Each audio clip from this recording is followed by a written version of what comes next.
Shemot, chapitre 23. Tu ne répandras pas de rumeurs mensongères. Tu ne prêteras pas la main aux méchants pour être témoin d'une violence.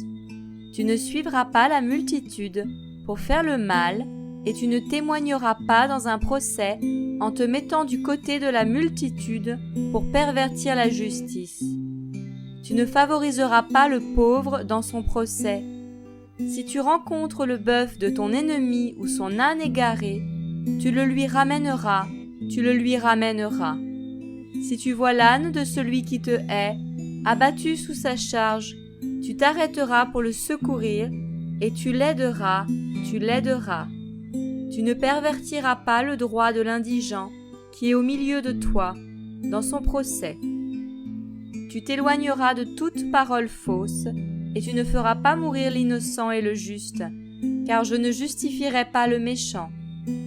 Tu n'accepteras pas de pots de vin, car les pots de vin aveuglent les clairvoyants et pervertissent les paroles des justes.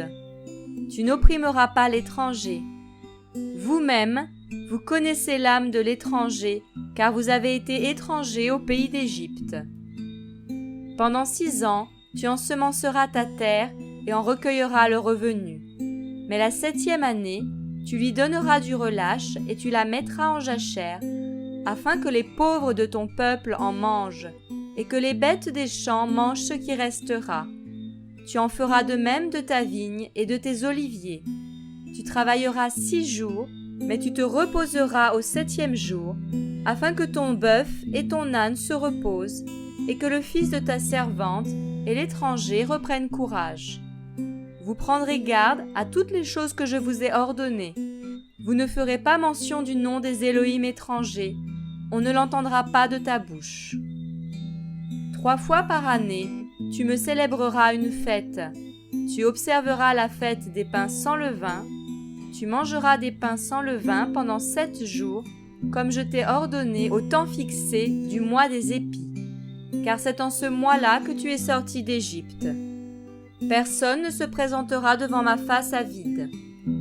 Et la fête de la moisson, celle des prémices de ton travail, de ce que tu auras semé dans les champs, ainsi que la fête de la récolte, après la fin de l'année, quand tu auras recueilli des champs les fruits de ton travail. 3 fois par année, tous les mâles d'entre vous se présenteront devant le Seigneur Yahweh.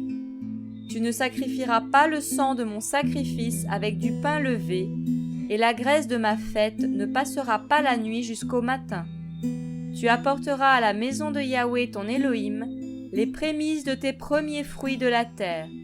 Tu ne feras pas cuire le chevreau dans le lait de sa mère. Voici, j'envoie un ange devant toi, afin qu'il te garde dans le chemin et qu'il t'introduise dans le lieu que je t'ai préparé. Garde-toi de provoquer sa colère et écoute sa voix. Et ne l'irrite pas, car il ne pardonnera pas votre transgression, car mon nom est en lui.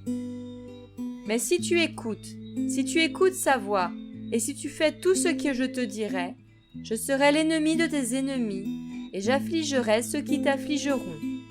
Car mon ange marchera devant toi, et t'introduira au pays des Amoréens, des Hétiens, des Phéréziens, des Cananéens, des Héviens et des Yébousiens, et je les exterminerai. Tu ne te prosterneras pas devant leurs Élohim, et tu ne les serviras pas. Tu n'imiteras pas leurs œuvres, mais tu les détruiras et tu briseras leurs statues. Vous servirez Yahweh votre Élohim, et il bénira ton pain et tes eaux, et j'ôterai les maladies du milieu de toi. Il n'y aura dans ton pays ni femme qui avorte, ni femme qui soit stérile. Je remplirai le nombre de tes jours. J'enverrai la terreur de mon nom devant toi, et j'effrayerai tout peuple vers lequel tu arriveras, et je te ferai tourner le dos devant toi à tous tes ennemis. Et j'enverrai des frelons devant toi, qui chasseront les Héviens, les Cananéens et les Hétiens, loin de ta face. Je ne les chasserai pas loin de ta face en 1 année, de peur que le pays ne devienne un désert, et que les bêtes des champs ne se multiplient contre toi. mais je les chasserai peu à peu loin de ta face, jusqu'à ce que tu te sois accru et que tu possèdes le pays. Et je mettrai des bornes depuis la mer Rouge jusqu'à la mer des Philistins, et depuis le désert jusqu'au fleuve. Car je livrerai entre tes mains les habitants du pays, et je les chasserai de devant toi. Tu ne traiteras pas alliance avec eux, ni avec leurs Élohim. Ils n'habiteront pas dans ton pays, de peur qu'ils ne te fassent pécher contre moi. Car tu servirais leurs Élohim, et ce serait un piège pour toi.